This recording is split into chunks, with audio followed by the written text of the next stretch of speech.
Fala pessoal, beleza? Professor Adriano mais uma vez aqui. Este é o canal Metalinguagem, o seu canal de estudo de língua portuguesa, e no vídeo de hoje teremos uma aula básica sobre a redação do Enem. Antes de mais nada, peço a você que curta esse vídeo, que se inscreva aqui no nosso canal, compartilhe também e deixe um comentário aqui para a gente saber que você está gostando do conteúdo, beleza? Então bora começar!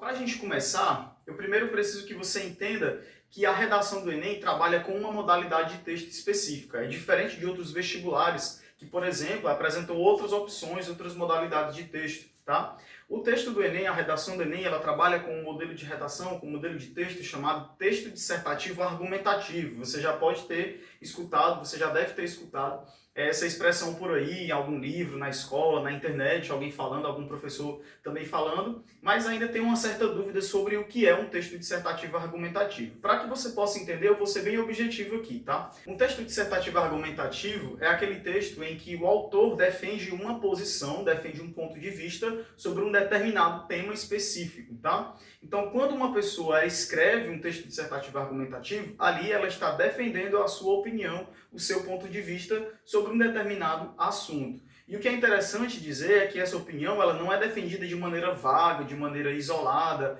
ou baseada em achismos. Na verdade, a pessoa que escreve, ela utiliza certos argumentos, certas informações que vão sustentar, então, a defesa do ponto de vista. Eu costumo dizer para os alunos, por exemplo, o seguinte: imagine que você quer chegar para o seu amigo ou para a sua amiga e você quer alertar ele sobre uma determinada pessoa que ele está afim, que ele está gostando e tem interesse aí de namorar, de ficar com essa pessoa. Mas você quer dizer para ele que essa pessoa não presta. Às vezes só dizer assim, olha, não presta, fulano de tal não presta, porque isso e aquilo outro, talvez não seja um argumento muito sólido, não tenha muito embasamento para mostrar o seu ponto de vista sobre determinada pessoa. Agora imagine que você chega e diz assim, olha, fulano de tal não presta, por causa que, olha, deixa eu te mostrar aqui, ó, os prints dessa conversa, ele dando em cima das pessoas, ela falando assim, assim, assado, ou ele falando assim, assim, assado, enfim. Aí você observa que a pessoa que teve essa opinião, ela já sustentou melhor através de certos materiais, certas informações. Então, puxando para o texto dissertativo argumentativo, é basicamente a mesma coisa. Quando você vai defender a sua opinião, você precisa sustentar essa sua opinião através de argumentos. A gente pode entender que o texto dissertativo argumentativo, na modalidade do Enem, é baseado em três pilares, em três grandes pilares, os quais vão nortear, então, a construção desse texto, beleza? O primeiro pilar é o pilar da opinião, o segundo é o pilar da argumentação e o terceiro é o pilar da solução. Então, coloca na sua mente que o texto dissertativo argumentativo do Enem precisa ter opinião, argumentação e solução. Não basta apenas ter a expressão da opinião, não basta apenas ter a argumentação, tem que ter também uma solução. Os três são pilares desse texto dissertativo argumentativo. Eu queria chamar também a tua atenção para a forma como esse texto geralmente ele é construído e como ele é estruturado, como ele é organizado. Nós dividimos o texto dissertativo argumentativo em três partes, tá? Introdução, desenvolvimento e conclusão. Vamos lá de novo para ver se você entendeu? Introdução, desenvolvimento e conclusão. E aí eu queria chamar a tua atenção para uma outra coisa. Lembra que a gente acabou de falar que são três pilares que norteiam o texto dissertativo argumentativo? A opinião, a argumentação e a solução? Pois bem, cada um desses três pilares, cada pilar desses três está relacionado a cada uma das partes da redação do Enem, para você entender. A introdução, ela vai estar diretamente relacionada ao pilar da opinião. Já o desenvolvimento, ele está atrelado ao pilar da argumentação. E por último, a conclusão está atrelada ao pilar da solução. Então, para que você possa entender, a gente vai dizer então que na introdução eu preciso apresentar a opinião, no desenvolvimento eu preciso apresentar a argumentação e na conclusão eu preciso apresentar então uma solução para a problemática que está sendo abordada ali naquela redação. Embora a redação ela seja dividida em três partes, eu preciso explicar para você que mesmo que sejam três partes, nós temos aí 4 parágrafos, tá? 4 parágrafos. Lembrando que parágrafo seria aquele bloco, né, que a gente tem quando a gente lê um texto, por exemplo. Se você pegar qualquer texto aí na sua casa, você vai perceber que esse texto ele é dividido, textos em prosa, é óbvio, né? Eles são divididos em parágrafos, tá? E geralmente esses parágrafos eles são marcados por um espacinho assim no começo, indicando que ali está iniciando, que ali inicia um parágrafo. Pois bem, o modelo de redação do Enem ele se divide em 4 parágrafos, tá? Bom, então como é que a gente pode organizar aquelas 3 partes da redação que eu acabei de explicar para vocês, com os 4 parágrafos que ela deve ter? Então vamos lá. O primeiro parágrafo ele vai ficar responsável pela introdução do texto. Tá? Então no primeiro parágrafo nós teremos a introdução. No segundo e terceiro parágrafos nós temos o desenvolvimento. É nesse parágrafo aí, nesses 2 parágrafos aí que nós iremos realizar o desenvolvimento da nossa redação. E por último, o quarto parágrafo é onde nós fazemos, é o parágrafo em que nós fazemos a conclusão do nosso texto. A gente vai começar agora entendendo cada uma das partes da redação, ok? E eu peço a você que preste bastante atenção. Eu acabei de explicar que na introdução, o foco da introdução é a apresentação da opinião, tá? Então, preste atenção que essa opinião ela não é feita de qualquer forma, ela também segue um certo critério, um certo esquema. A gente vai dividir a introdução em 3 partes, tá? Em 3 partes essa introdução, esse parágrafo de introdução, lembrando que é o primeiro parágrafo. Primeiramente, você vai começar com uma contextualização. E o que seria essa contextualização? A contextualização nada mais é do que um preparo que o leitor, ou melhor, que o autor faz, você, o escritor do texto, faz para que o leitor ele possa se preparar para a leitura daquele texto. É tipo uma espécie de gancho, a gente também pode chamar de mote. Você vai utilizar alguma coisa dos seus conhecimentos, que é também chamado de repertório sociocultural, para que você possa introduzir o assunto. Sabe quando você vai conversar com alguém, você quer ir direto ao assunto, mas antes disso você faz tipo assim, um preparo, assim, você lança ali uma lábia, preparando ali para poder depois você entrar no assunto propriamente dito? Pois é, a contextualização é exatamente isso. Seguido da contextualização, logo em seguida da contextualização, a gente também precisa fazer a apresentação do tema, tá? E é importante demais que você se atente a esse detalhe. Por quê? Porque tem uma galera que vacila muito, não consegue colocar aí a apresentação do tema, não apresenta o tema na redação. E lembrando que a apresentação do tema não é feita assim, o tema da redação é esse, não é assim que faz, tá? Na verdade, à medida que você vai escrevendo, você vai utilizando as próprias palavras do tema para que essas palavras indiquem ou sinalizem que o tema da sua redação é aquele, tá? Então, por exemplo, imagina que o tema da redação que você vai escrever, vou pegar aqui um tema que já passou, desafios para a valorização da herança africana no Brasil. Se você for escrever um texto sobre esse tema, por exemplo, essa frase ela precisa aparecer na introdução. Se não a frase, você pode selecionar as palavras principais, que a gente chama de palavras-chave, e fazer com que essas palavras apareçam ali à medida que você escrever a sua introdução. Então, quando você faz isso, automaticamente você já está fazendo a apresentação do tema, tá? E é importante demais lembrar que você precisa fazer uma relação entre aquilo que você utilizou de contextualização com o tema do texto. Não pode deixar essas informações isoladas, tá? Daqui a pouquinho eu vou falar sobre isso, como é que a gente faz para não isolar, para não deixar essas informações isoladas, beleza? Bom, e aí, dentro da introdução ainda, nós finalizamos com a tese, tá? E o que seria a tese? A tese é a opinião propriamente dita, ok? E aí eu preciso chamar a tua atenção a uma coisa, porque geralmente a gente pensa que opinião é assim. Ah, na minha opinião tal coisa é assim, na minha opinião isso, aquilo, outro, eu acho que, eu penso que. Não.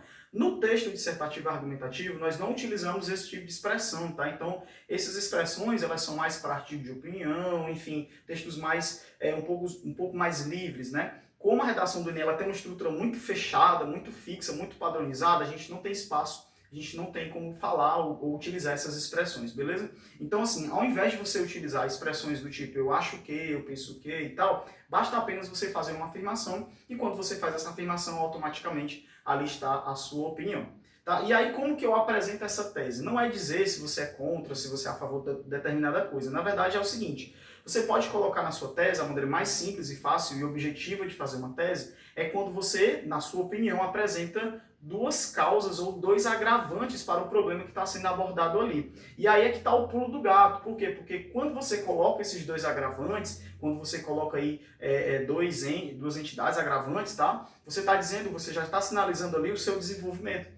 Porque lembra que a gente tem 2 parágrafos de desenvolvimento? Show! Em cada um desses 2 parágrafos de desenvolvimento, você vai abordar cada uma dessas causas, desses agravantes que você colocou. Então, continuando na conversa, já que a gente citou o desenvolvimento, a gente precisa entender como que esse desenvolvimento ele acontece, tá? Então, vamos lá. O desenvolvimento é o parágrafo 2 e o parágrafo 3 são os responsáveis por esse desenvolvimento na nossa redação. E aí é o seguinte, como que nós fazemos esse parágrafo de desenvolvimento?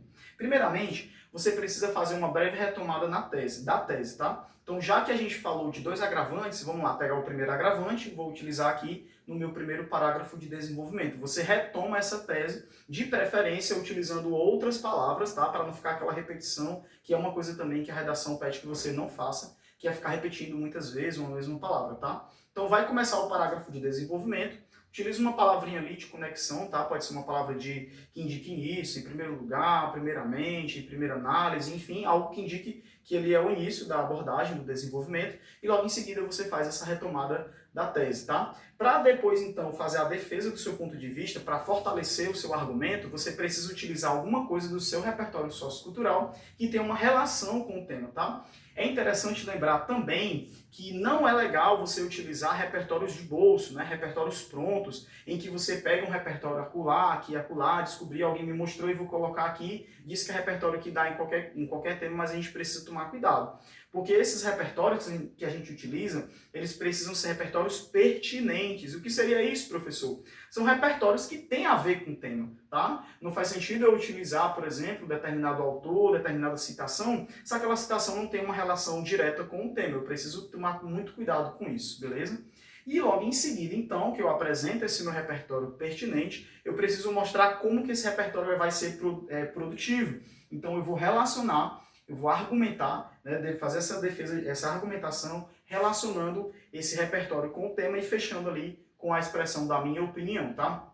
É uma coisa que você não pode esquecer, é colocar também a sua opinião ao longo do texto. Uma galera falha porque esquece de colocar a opinião, apresenta apenas o repertório, faz apenas a relação do tema com o tema, mas esquece de argumentar. Então não pode esquecer desse pequeno detalhe, tá? Lembrando que cada uma dessas partes que eu coloquei aqui para você, retomada da tese, repertório, relação com o tema, argumentação, você pode fazer isso em cada um em uma frase, né?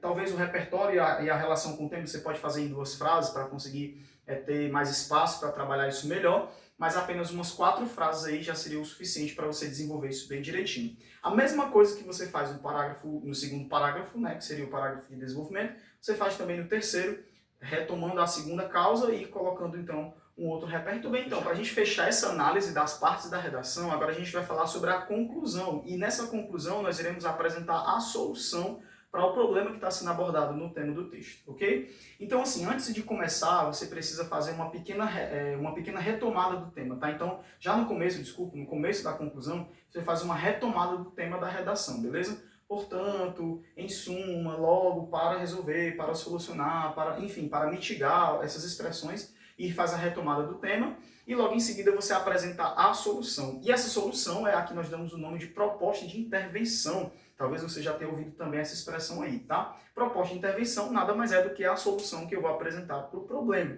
Só que essa solução, essa proposta de intervenção, ela também não pode ser feita de maneira aleatória. Ela segue um padrão. E que padrão é esse, professor? Bom, essa solução, essa intervenção, ela precisa conter 5 elementos. E que elementos são esses? Você precisa indicar o agente, ou seja, quem vai fazer, né, quem vai determinar, quem vai realizar determinada ação, a ação propriamente dita, né, o que será feito para solucionar o problema, os meios, ou seja, através de quê, quais serão os instrumentos que vão ser utilizados para colocar aquela ação em prática, a finalidade, né, então para que isso vai ser feito, qual é a finalidade, ou quais serão os resultados se isso for feito, e o detalhamento, que é quando você dá algumas informações a mais sobre os 4 elementos anteriores, pelo menos um deles, tá? E aí, para fechar essa redação com chave de ouro, algumas pessoas utilizam uma certa tática, que é fazer um pequeno link com aquela informação que foi apresentada já na introdução. Eu, quando produzo redação, gosto e faço isso, então fica muito interessante. Se você quiser fazer também, vai dar muito certo no seu texto. Bom, pessoal, e assim, eu não posso deixar de falar de texto dissertativo argumentativo, de redação do Enem, se eu não te passar algumas informações importantes, e essas informações elas são baseadas em alguns erros, alguns desvios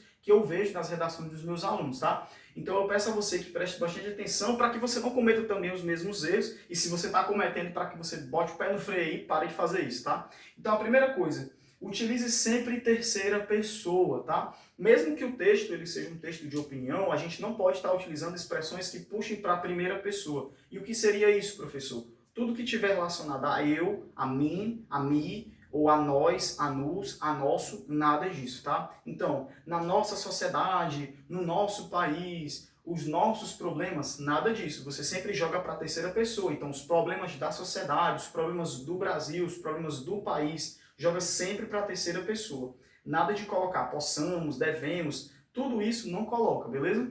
A segunda coisa é, use sempre expressões que liguem as frases e os parágrafos. A isso nós damos o nome de conectivos. São expressões que eu vou utilizar para ligar as frases dentro do texto, né, dentro dos parágrafos, e os parágrafos entre si também. Por que que isso é importante? Porque isso faz parte da coesão textual, que é o que vai garantir com que o seu texto ele seja uma unidade, seja uma coisa só. Então, expressões do tipo, assim sendo, logo, portanto, no entanto, entretanto, mas, porém, enfim, essas expressões que a gente chama de conectivos são as expressões que a gente precisa utilizar.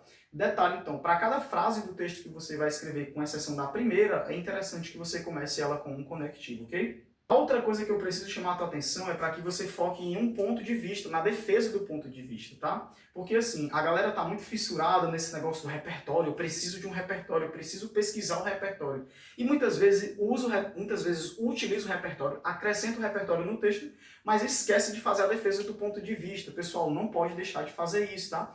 Não pode deixar de defender o ponto de vista. Você pode ter um filme legal, uma música legal, lembrar de uma citação, ter um dado, uma lei e tal, mas não conseguir colocar isso no texto e fazer uma relação com o tema e argumentar, então é mesmo que nada. O texto fica só expositivo, você está só expondo informações. Detalhe, se o texto for expositivo, corre um grande risco até de você zerar a sua nota, tá? Então, por favor, preste bastante atenção nisso, ok? Outra coisa que a gente precisa se atentar é respeite os direitos humanos. Lá na proposta de intervenção, que é a conclusão, o último parágrafo do texto, há uma regrinha que diz que você precisa respeitar os direitos humanos. O que seria isso? Às vezes a gente propõe uma intervenção, uma solução que é muito agressiva.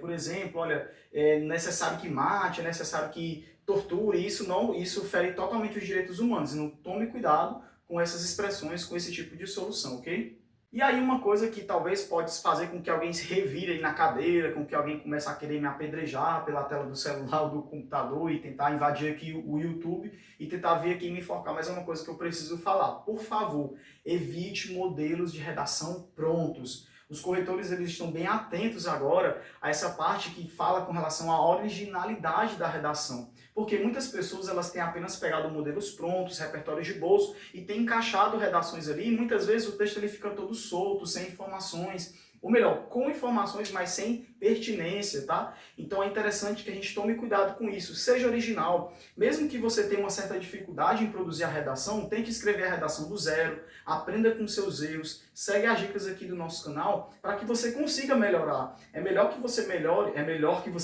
né? Uma redundância, mas é bom que você melhore aí o seu texto, você mesmo produzindo, do que você pegando um modelo pronto e vai que chega na hora da prova, o tema não tem a ver, não se encaixa com esse modelo pronto que você aprendeu, e aí você vai ter uma grande dificuldade. Então o bom é que você aprenda a fazer redações de maneira livre, de maneira espontânea. Não tem como eu fechar, não tem como eu finalizar esse vídeo com chave de ouro se eu não fizer com você uma análise de redação.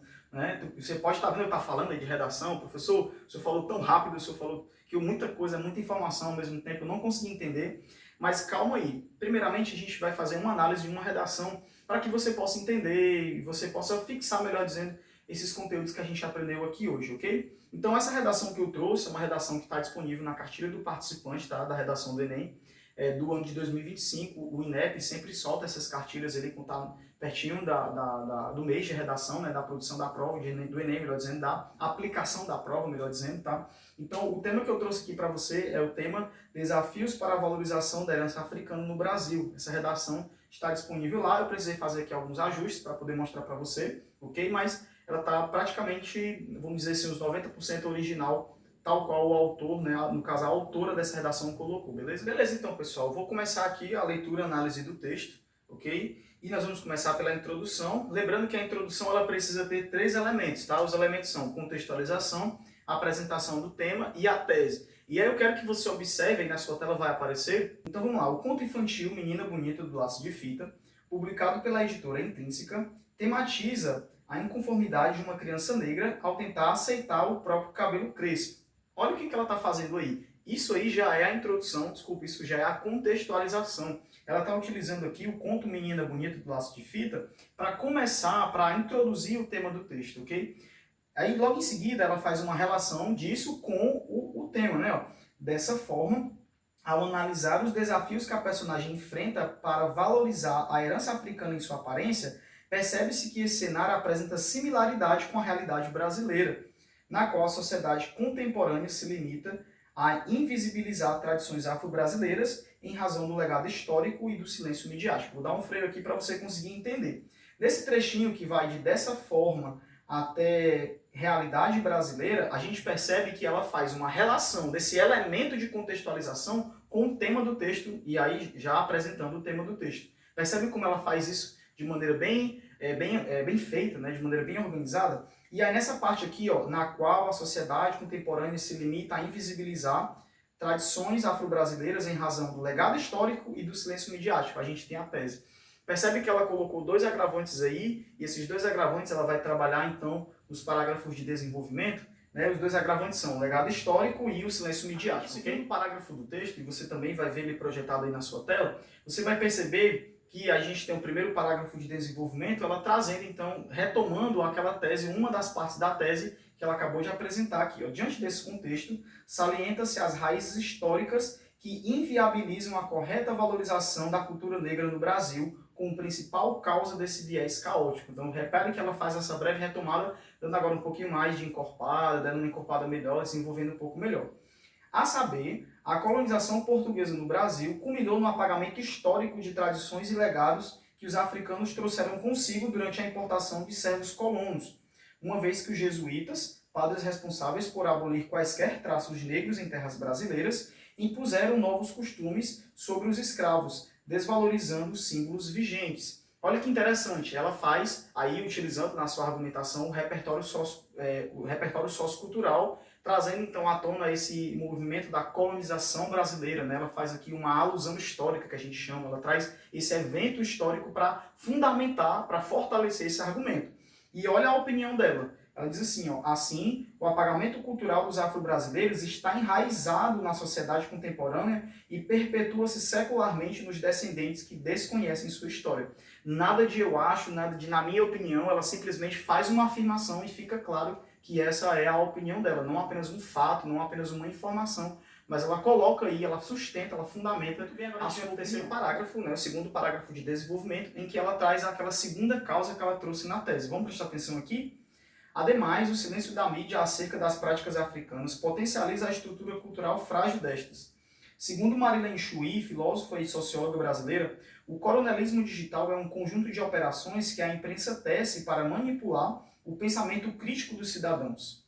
Nesse sentido, a falta da discussão midiática faz a manutenção do quadro de ignorância cultural que a população negra vive, isto é, a mídia falha em fazer circular ideias que registrariam a memória imaterial africana e, por isso, essas memórias são invisibilizadas na modernidade.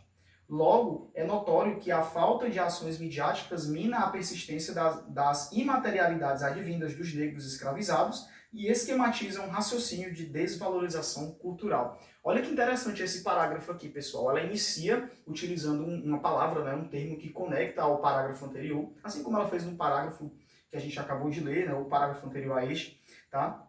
Repare que ela também traz aí um repertório, no caso, a frase, né, esse pensamento, melhor dizendo, dessa filósofa e socióloga Marilene Chuí, né, o conceito de coronelismo digital. Ela relaciona esse conceito com a temática que está sendo abordada e finaliza, né, encerra, trazendo a sua opinião, quando ela diz assim, logo é notório que a falta de ações midiáticas mina a persistência das materialidades advindas dos negros escravizados, esquematiza um raciocínio de desvalorização cultural. Palavras ligando as frases, argumentação, né, defesa de ponto de vista, apresentação de repertório. Então, ó, esse parágrafo tá beleza, tá, pessoal? Chega aqui à conclusão, né? E aí eu vou chamar a tua atenção, então, para os elementos da conclusão. A conclusão, lembrando, a gente faz uma breve retomada do tema, em seguida nós apresentamos a proposta de intervenção com agente, ação, meios, finalidade e também fazendo um detalhamento. Vamos prestar atenção, então? Acompanhe comigo aí na tua tela, tá?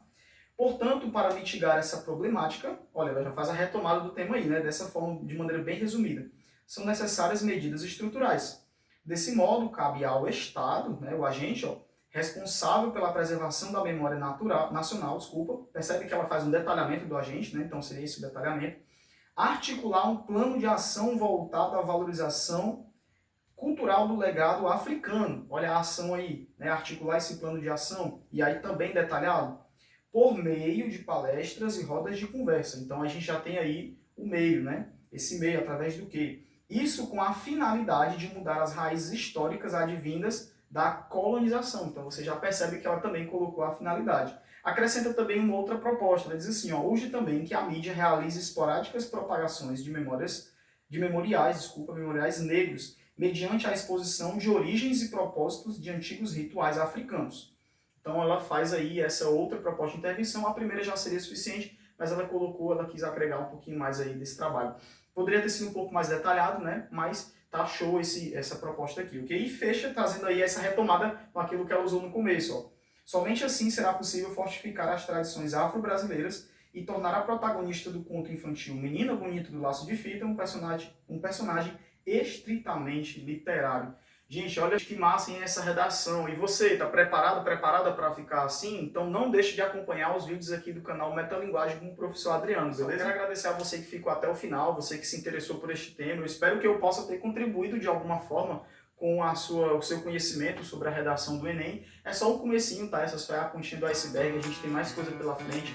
Vou apresentar outros vídeos explicando a introdução, desenvolvimento, vou continuar falando sobre as competências, tá? Explicar para você um pouquinho mais, essa é uma aula bem básica mesmo. Se você não entendeu, eu peço a você que repita o vídeo, que anote algumas coisas. E também deixe um comentário aqui com alguma sugestão de próximos vídeos, ou alguma coisa que você queira dizer aí, mandar um recadinho pro professor Adriano, a gente fica muito feliz em receber e saber que você está gostando, ok? Então é isso, desejo a vocês, fique com Deus, um forte abraço e até a próxima. Valeu, pessoal!